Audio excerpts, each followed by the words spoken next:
You know how I do. Oh my goodness. So it's been 2 weeks, almost 3, that we have not had a show. I'm sorry. I know some of y'all reached out to me, but it's okay. I had a few things going on, and we're back. Oh, okay. I'm sorry. So listen, it's not like I have just been sitting around not doing anything. Candyology has had some coaching clients. As you guys know, I am Mocha Marriage certified, so I had the pleasure of, yes, Mocha Marriage certification, marriage matters, yes. I had the pleasure of talking to a group of first ladies, which will remain anonymous, but some first ladies that really needed some coaching about a few things. Now listen, again, I said first ladies. You know who those are, right? Preachers' wives, right? Or ministers' wives, whatever you want to call them. And so we talked about some things that had them at a disconnect for their marriage. And you would think that, and a lot of people have the misconception that, after, you get married, then that's when everything is going woo-hoo, buck wild, and it's just not that way, right? And so these ladies just need a few pointers about what they can do to spice up their marriage, how they could communicate, because a lot of them have busy pastoral lives and kind of forget about that. You take care of the food, the children, your flock, and then what happens to that love life, right? So I had the ultimate pleasure of talking to them, and definitely will be some repeat customers for bedroom candy side of things, and we have a guaranteed 4 to 6 week session. So I'm so excited that I get to help these people get to the plateau that they need to get to with their husband and wives. There's no shame in asking for help when you need it. So second thing, guys, on October 11th, I believe it was, I participated in the Boss Ladies Night Out, and ladies, if you were there, we had a fabulous time. So this was a time for all of the ladies to come together. It was 70 different vendors there.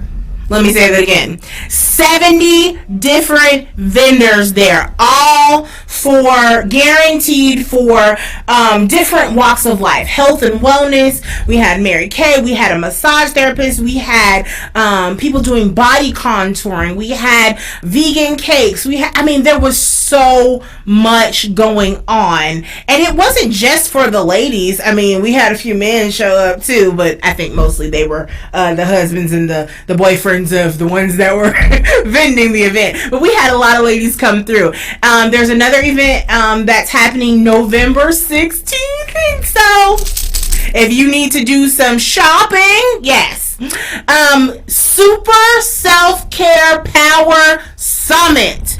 Oh my goodness. So guys, you know that I am a certified clinical sexologist, and on October 26th I will share the stage with people like Claudia Jordan, what's her name, Elizabeth from Marriage Boot Camp. There are some other great people that are coming out to just be about this self-care summit. September was self-care, a wellness month, but self-care should happen every single month. You should take care of yourself. If it's just one little thing, my thing is getting my nails done. And so you see, I went and I sat for an hour and I talked to my girl that is my friend Dana over at Elegant Nails on Camp Wisdom. Oh my God, that is the best hour of my life every single month or every 2 weeks, depending on what's happening. My schedule kind of gets busy sometimes. So Oh my goodness. If you do not do anything but one thing to dedicate some time for self-care, it is all you need. Whether it's just to go get a massage, or just go walk in the park and just have your time, or find a journal and just dedicate an hour. For those of us that are spiritual, 30 minutes in the morning with God, just writing in our gratitude journal. Whatever it is that you do for self-care, make sure that you do it. And that's what all of this summit is about on October 26th. I believe it's from 11 to 3, or no, I'm sorry, 11 to 5 on next Saturday. So come on out. So today, guys, we are talking about domestic violence. October is Domestic Violence and Breast Cancer Awareness Month, and I'll talk a little bit about breast cancer awareness next week as well. As I also will be at a comedy show. You'll have to go on my page to find out where I am next Saturday night as well. So I'm doing Self Summit in the morning, and then I have a comedy show at night. Breast cancer we'll talk about next week. However, this week tonight we are talking about domestic violence. As many of you know, if you have ever watched the show before, you know that I am definitely a survivor of domestic violence. But today I have my sister will be joining us. Her name is LaToya Forbins, and she's going to share a little bit of her story. And so I'm not going to share too much. I do have a bio for her. She's a licensed massage therapist, esthetician, and owner of Dallas's own Infinite Possibilities Spa. She's a divorced mother of with two sons, Jordan and Seth, 22 and 15. She was born and raised in Wichita Falls, not to be confused with Wichita Falls, Kansas. She moved to Dallas at the age of 16 and graduated from Hillcrest High School. And she set out on a journey of abuse, self-discovery, and healing. And that's what we are going to talk about tonight. How did she get from self-discovery, abuse, to now healing? So we will be right back on Power Play Radio Network.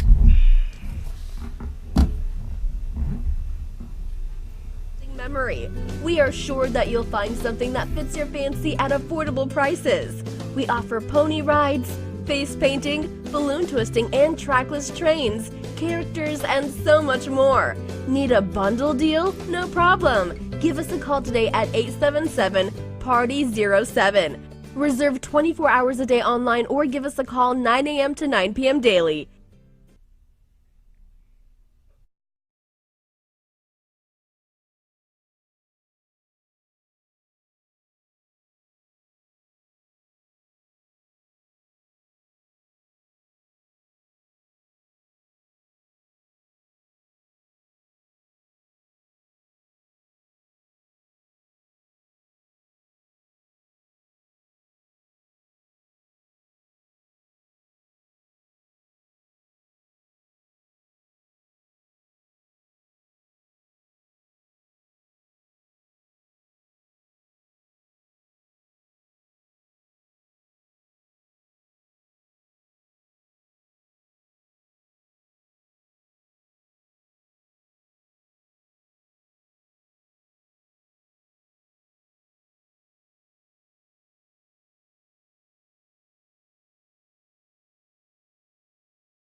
Welcome back. You are watching Candyology. My name is Candy J. Thank you so much for joining us. I have my girl here.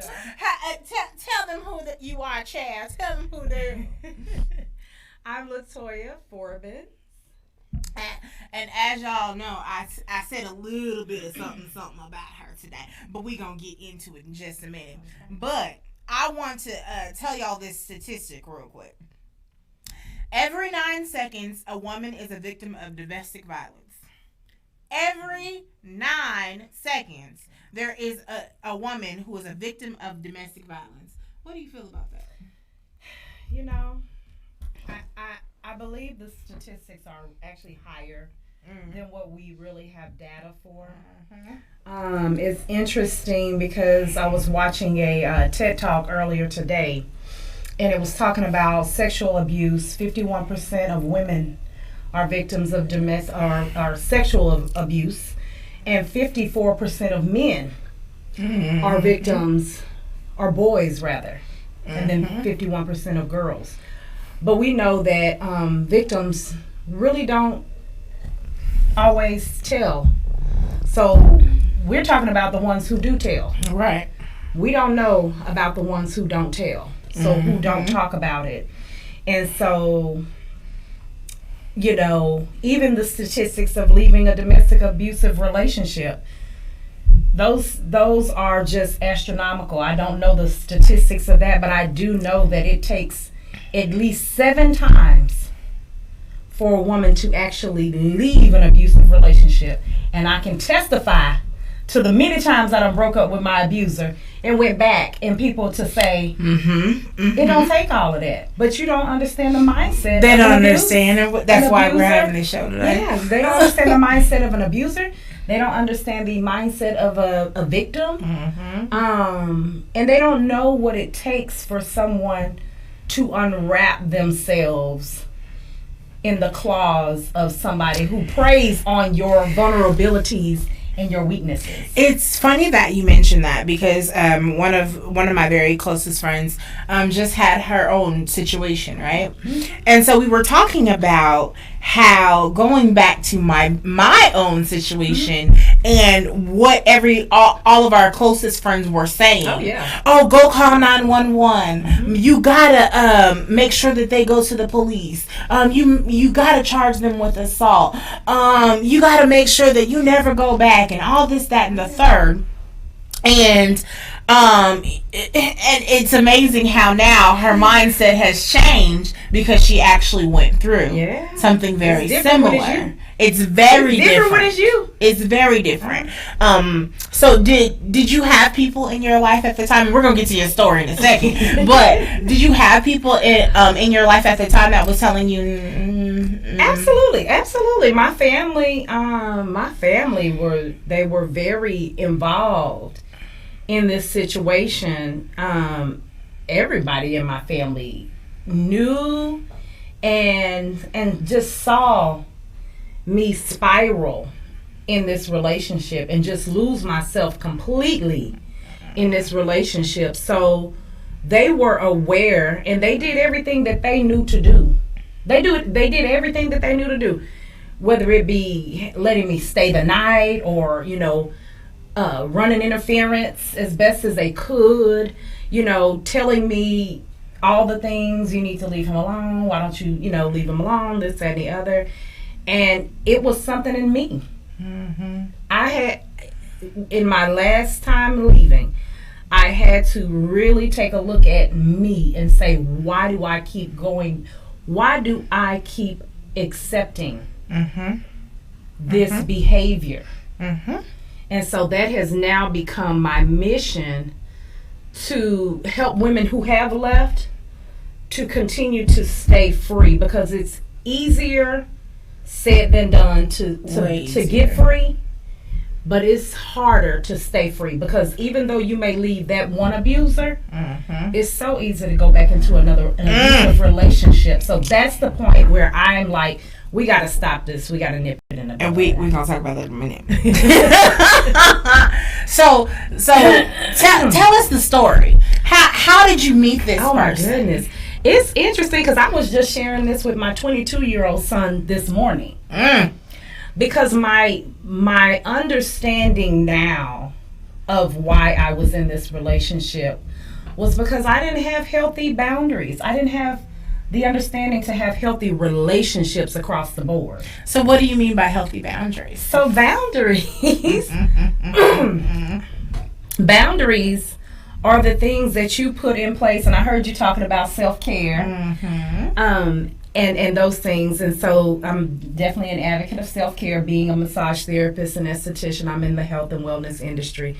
But boundaries are the things that you put, the parameters that you put in place for yourself, for your own protection. Right. And also to keep the respect between you and anybody else. So when I left my abusive relationship, I understood that it was important for me to have healthy relationships across the board, whether it would be men and women, women with women, family members. Okay?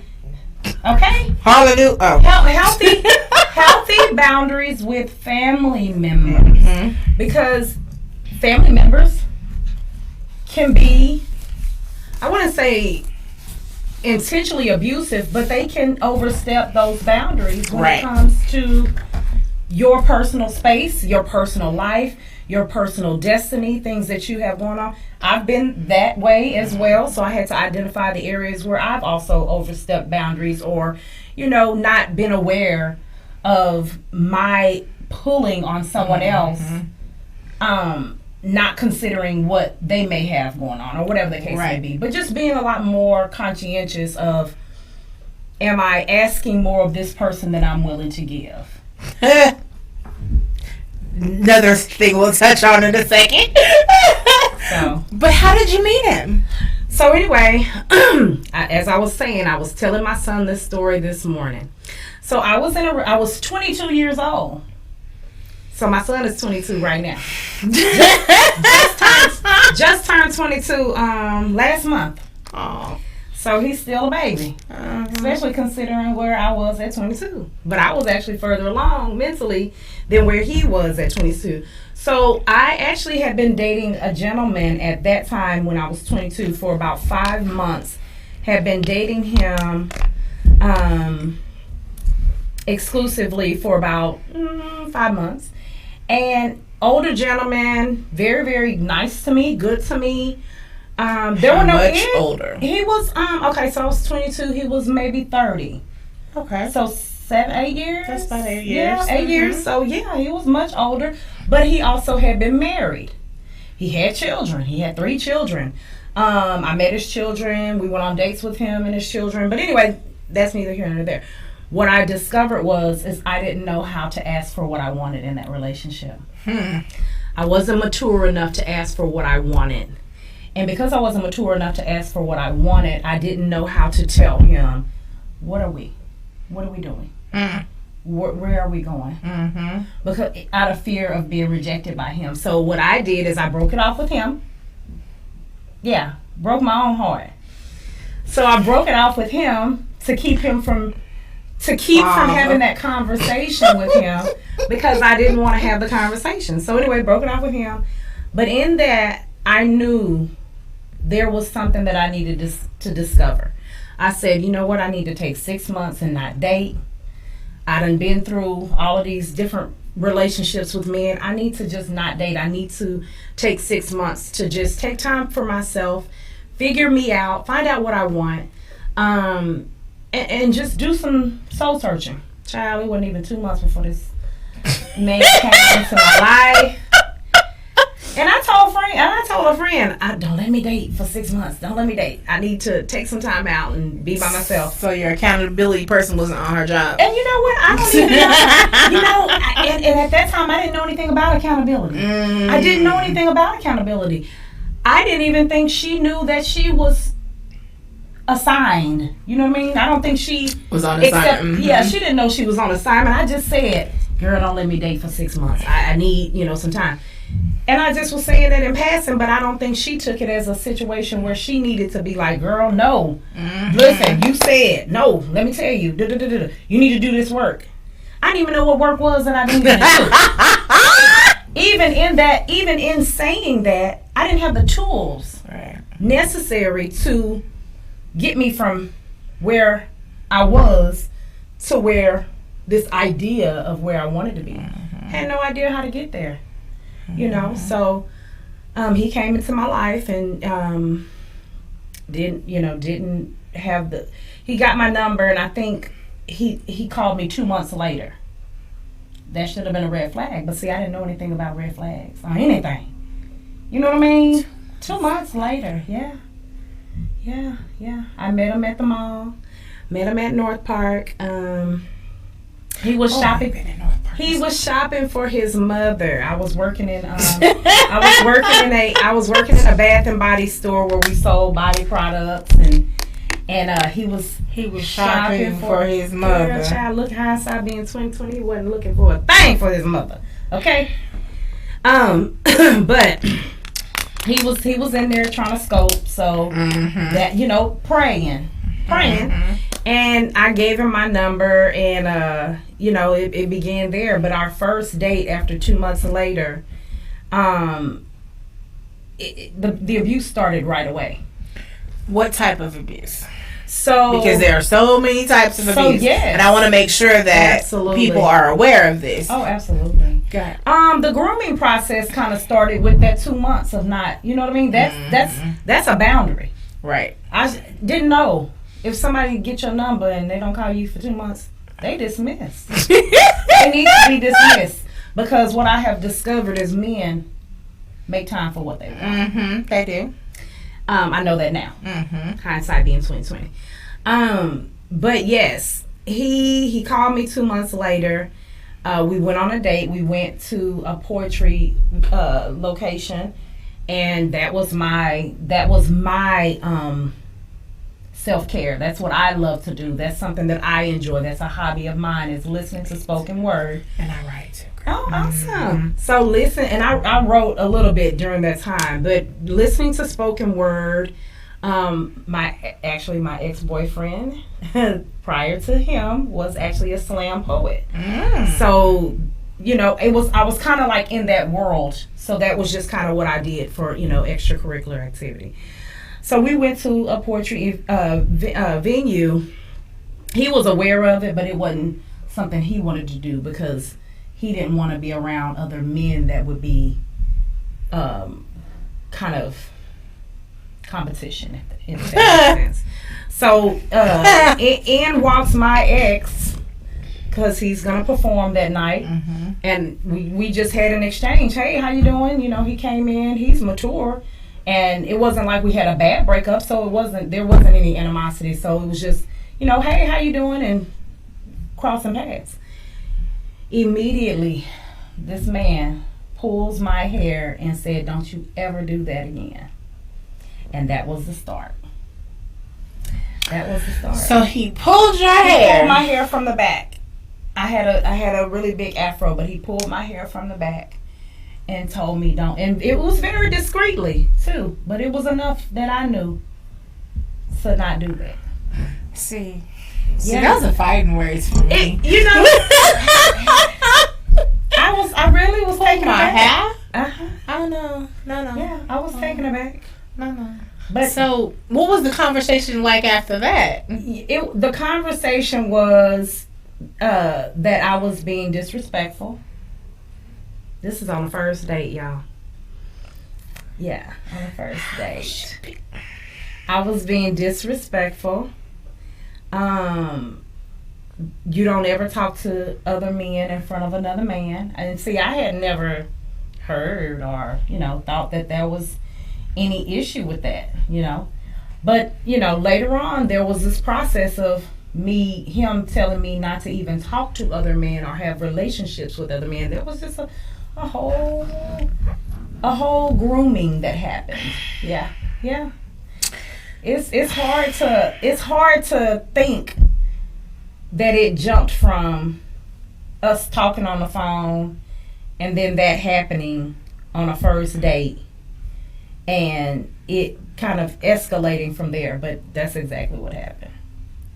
So what happened after? I mean, Okay, so that wasn't a red flag to you at the time. Because I honestly thought, well, maybe I don't know what I'm doing. You know what I mean? Again, because you was 22 22. till 22. Had not done the work. Had not done any work. Didn't read not a one book on relationships and how to have healthy relationships.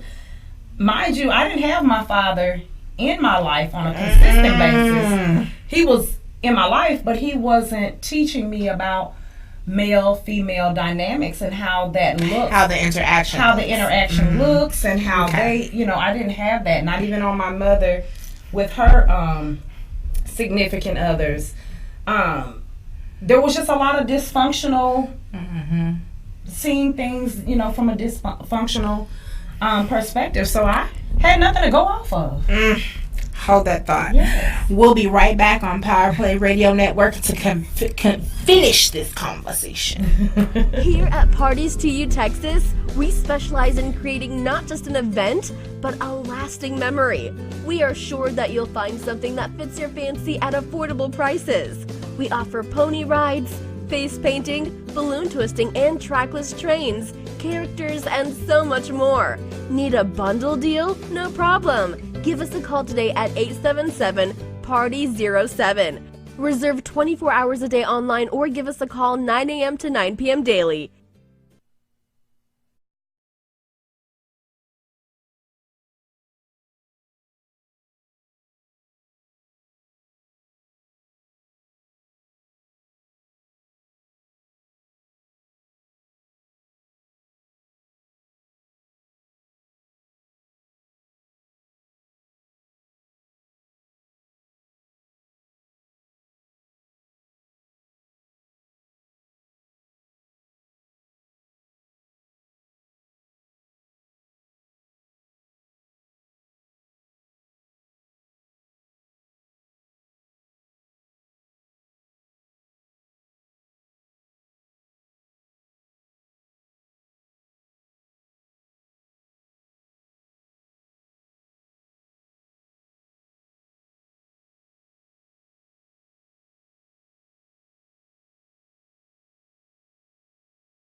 Hey, you are watching Candyology. My name is Candy J, and I'm with my girl, LaToya. How you doing, boo? I am so good. Now, if you just tuned in, we are talking about domestic violence, and Toya was telling us her story. And I had just gotten to the juicy part when we took a break, right? So, I was asking you, okay, so he pulled your hair on that first date, and you said it wasn't a red flag because at that point you weren't mature enough to go, ding, ding, ding, ding, ding, this is the problem. So, that was the first date. Then what happened?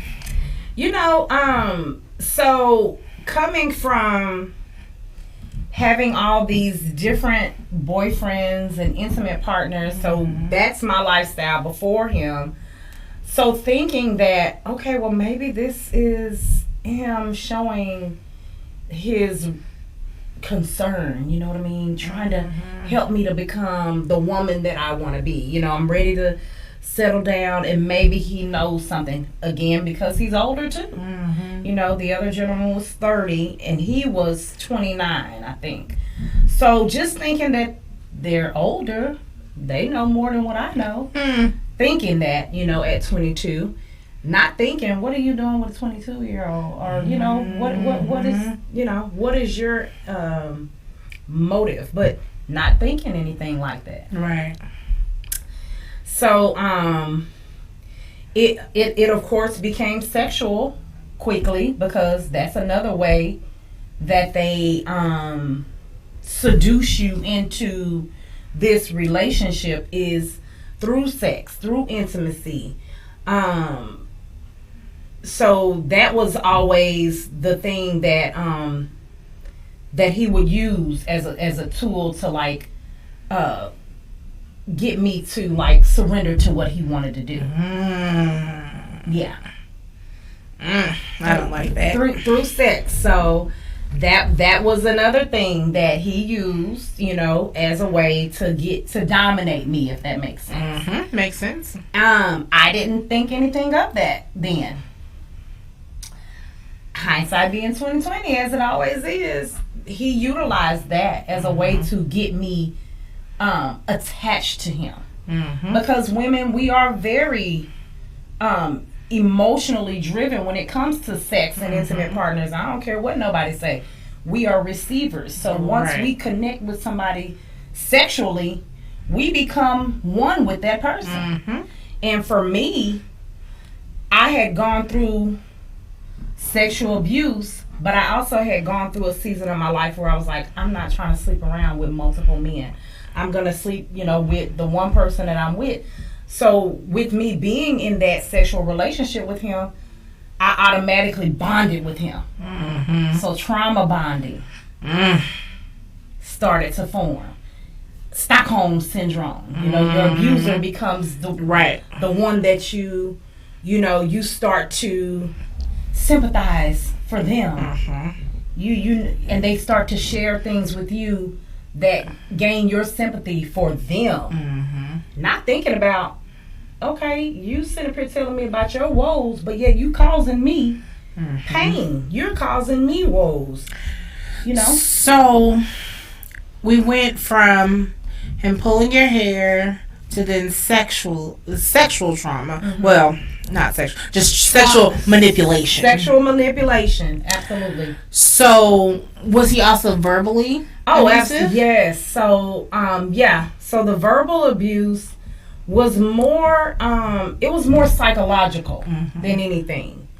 One being that he would tell me things like, okay, for instance, this is my aunt's car, and this is, seeing things that that ain't right.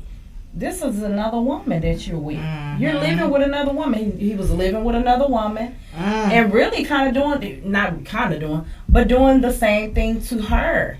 Not saying that he was physically abusive to her, because I don't know what their relationship was like, but I knew he was taking her car for long periods. You know what I mean? Later on, I kind of found out these things. So, and really being a terror to this woman's household. Wow. Yeah, I really found out a lot. But again, by the time I found out all of this stuff, it was too late for me. I didn't know how to leave. I didn't know how to disassociate myself from this man. Even knowing all the terrible things that I knew, I went through all of that. So, at what point did you leave? Because I know you left at least once, right? Oh man, I left several times. Twice? I left multiple times. Okay. Oh no. So I share with you that he and I married twice. Mm-hmm. So we got married and divorced. That's what I'm thinking. We got married and divorced twice. So y'all, this is a 16-year journey. This ain't something. 16 years. Yeah. So I left. I don't know how many times. So I know I left at least 5 within 2 years. I've left him multiple times, tried to leave him alone multiple times. And what brought you back? It was always just that manipulation of the mind. Just also, too, like I said, finding out that he was kind of doing this thing to another woman, but also,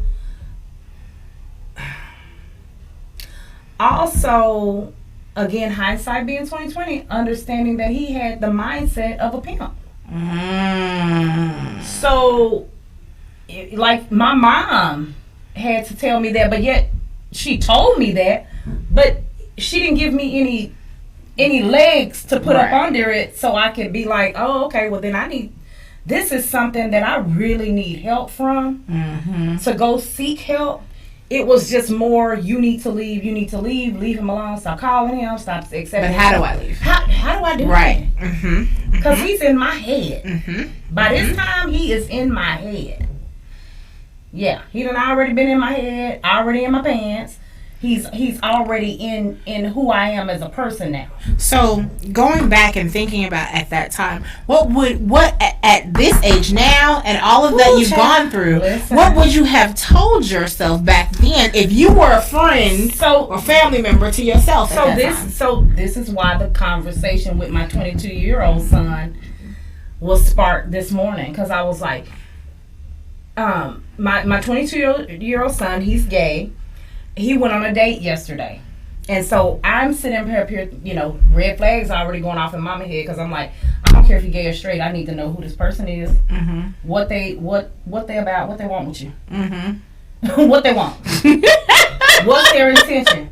Mama bear at the end of the day, I'm still mama, right. And guess who's gonna be ride or die at the end of the day is me. Right.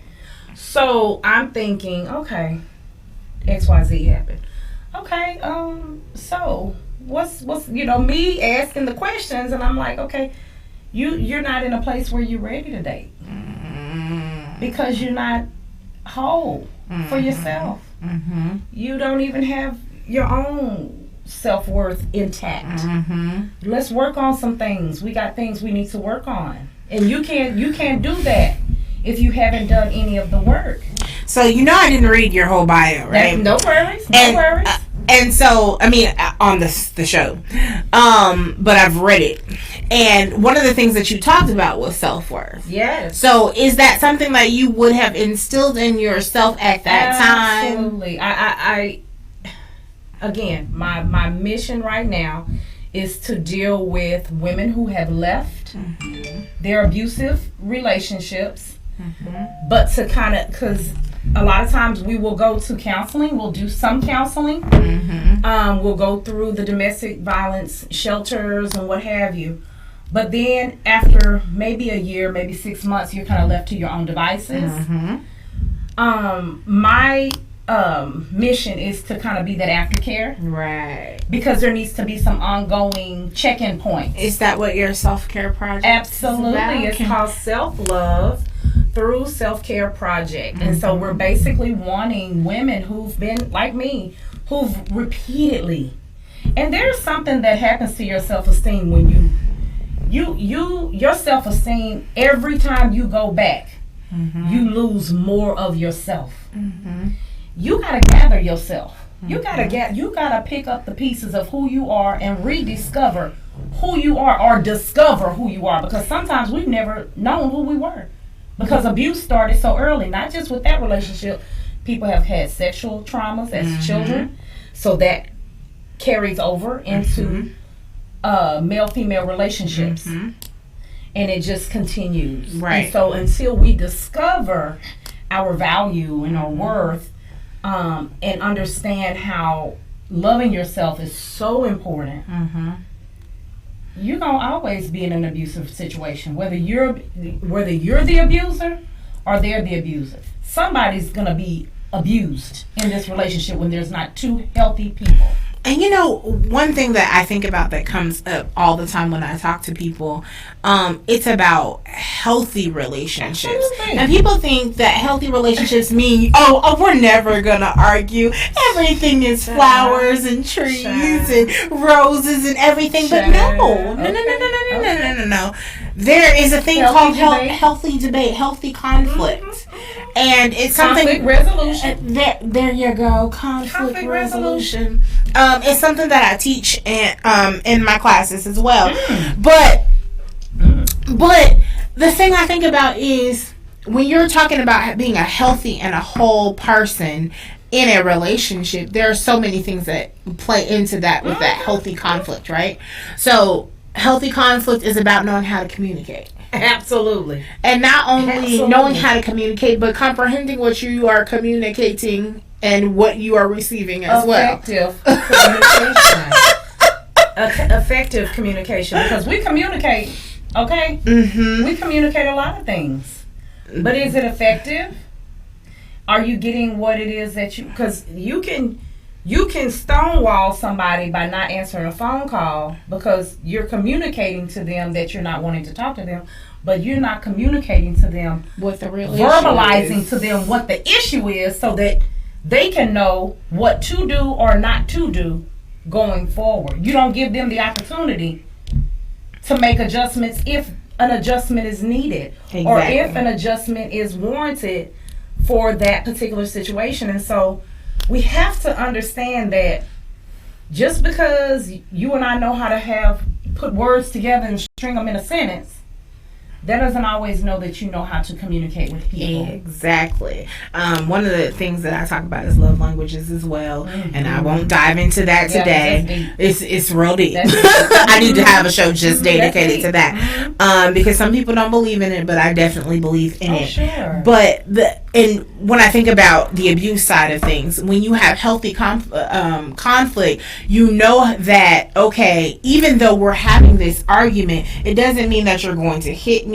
It doesn't mean that you're going to go below the belt. Right. It doesn't mean that you are going to call me ugly, fat, stupid, dumb. It doesn't mean that you're going to physically put your hands on me. That's not a healthy conflict. Right. That is an abusive conflict. Right. Okay. So I just think about those things that we don't know at 22 and 23 and 24, and sometimes people at 60 still don't realize that. Right. And so I think it's just so important. And I'm just thinking about all of the times that you said you went back.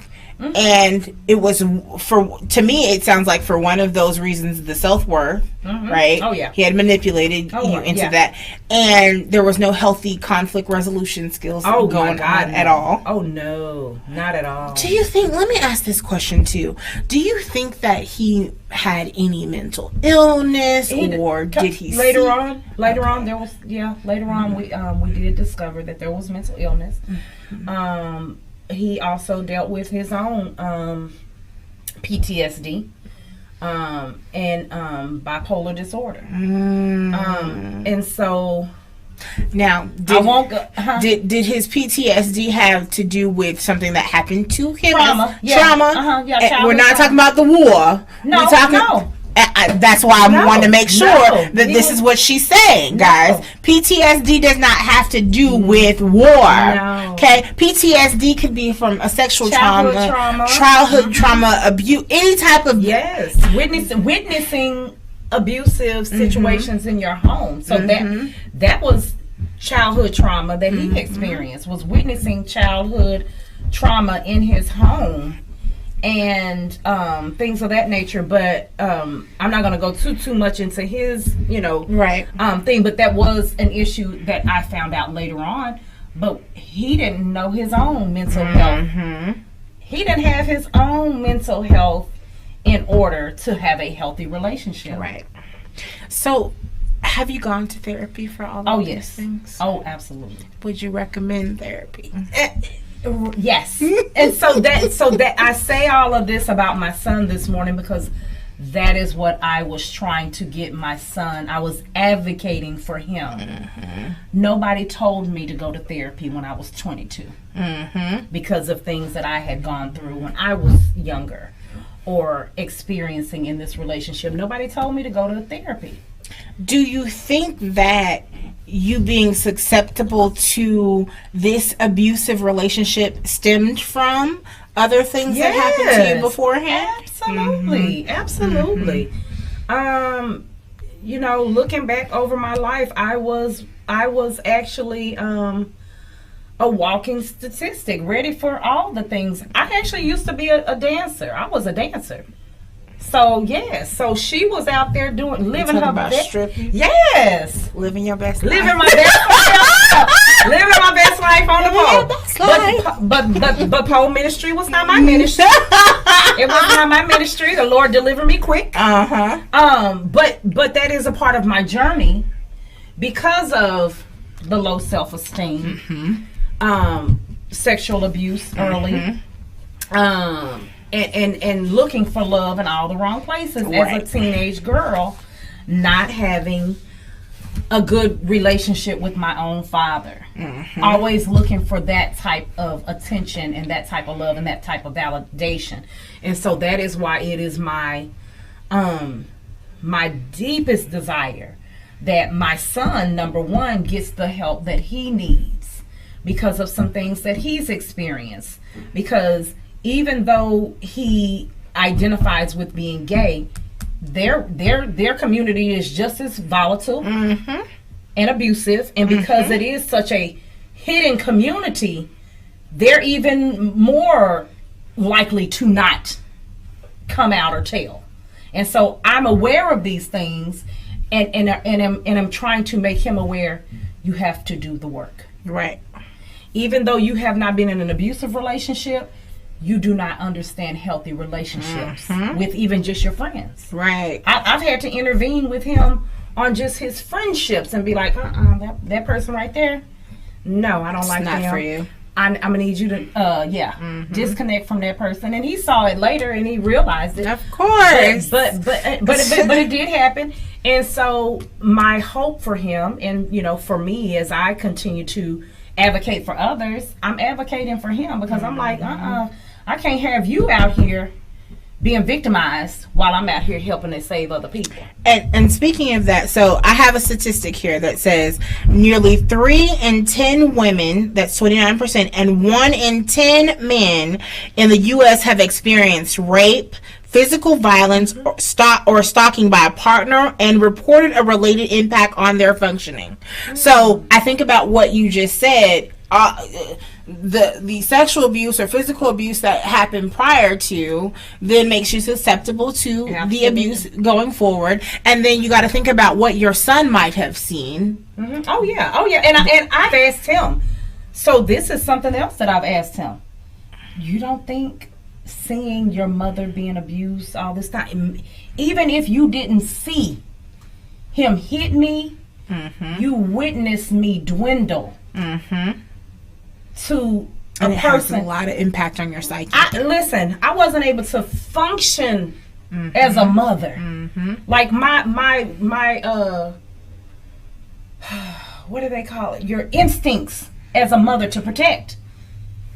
Because you trying to survive. You're not thinking about protecting. Right. You're just surviving. You're in survival mode the entire time. And see, and then you're lucky and that you made it through everything, right? But there are people that have not made it. I have another statistic here that says approximately 1,500 women are killed each year by husbands or boyfriends. About 2 million men per year beat their partners, according to the FBI. Can you imagine? At the time when you're going through some of this, again, like I'm a survivor as well. When you're going through, you think you're by yourself. And there are so many people around this world that have experienced all of this, and that is why there is a 1-800 line as well for the National Domestic Violence Hotline. And if you know of someone that is being abused, or you yourself are being abused, please do not hesitate to call this number. It's 1-800-799-7233. Again, that's 1-800-799-7233, and get help. They will route you to someone in your area. This is not for Texas. This is the national hotline, right? And then there are programs like yours that are helping after the fact, and hopefully Yolanda will be on our show, because hers is Yolanda's Hands in Unity. She was supposed to be on our show today, but hopefully we can get her in the studio in the next couple of weeks. But her program helps people escape from those situations as well. There are so many programs out there that have the hearts like ours, because either A, they've experienced it, or just they know a family member that's gone through it, and they want to help. Right. And I think, as we as a community start speaking out more, because I think for such a long time everything was just hidden. That is how a lot of abuse continued on, childhood sexual abuse in the families and things like that, because those are things that happen. Right. All kinds of abuses happen within families, or, that we don't talk about as a society out of whatever reason. Thankfully, we've gotten to a place where we understand that our silence is not helping this thing go away. So I have decided, let me put myself out there, because there is somebody who is connected to me that need to hear my story. Absolutely. You know what I mean? My freedom is not for me. It's for somebody else. You know what I mean? It's not just for me. Right. Not saying that it's not for me, but it's not just for me. Again, anybody who was around me was affected by it, by me being abused. My family couldn't wrap their head around why I stayed, and vice versa. You know, I couldn't wrap my head around it. But also, I witnessed other, family members being abused as well. So you just don't know the nuances of somebody's mind and their mindset of why they stay in an abusive relationship.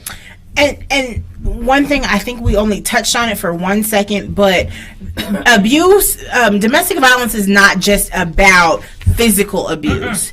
It is mental, it is emotional, it can be spiritual, it can just be financial. It can be financial, sexual. Yes. I mean, there are so many ways that you can experience domestic violence, and sometimes, unfortunately, people are wrapped up into all of those things. And that's one of the reasons why I'm very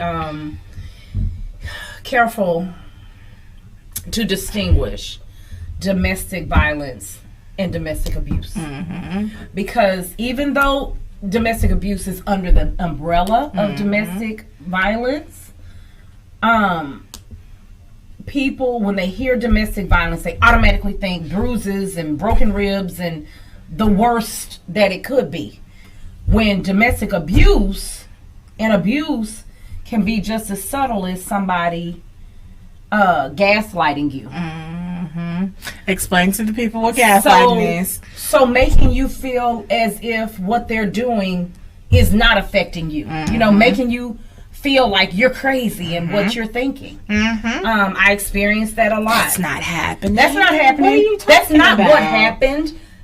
This is what happened, and rewriting the story, and you're like changing the whole narrative, changing it around right in front of your face, and you're just like, wait, what? That's not what happened. I know. I was there, but and even not being respectful of your emotions and how you feel about something. You made me feel like X, Y. Well, I didn't do that. I didn't. I didn't. That's not what I did. Those types of things are abusive. Absolutely. Name calling, calling you out your name. Just there's so many things that even withholding affection is abusive.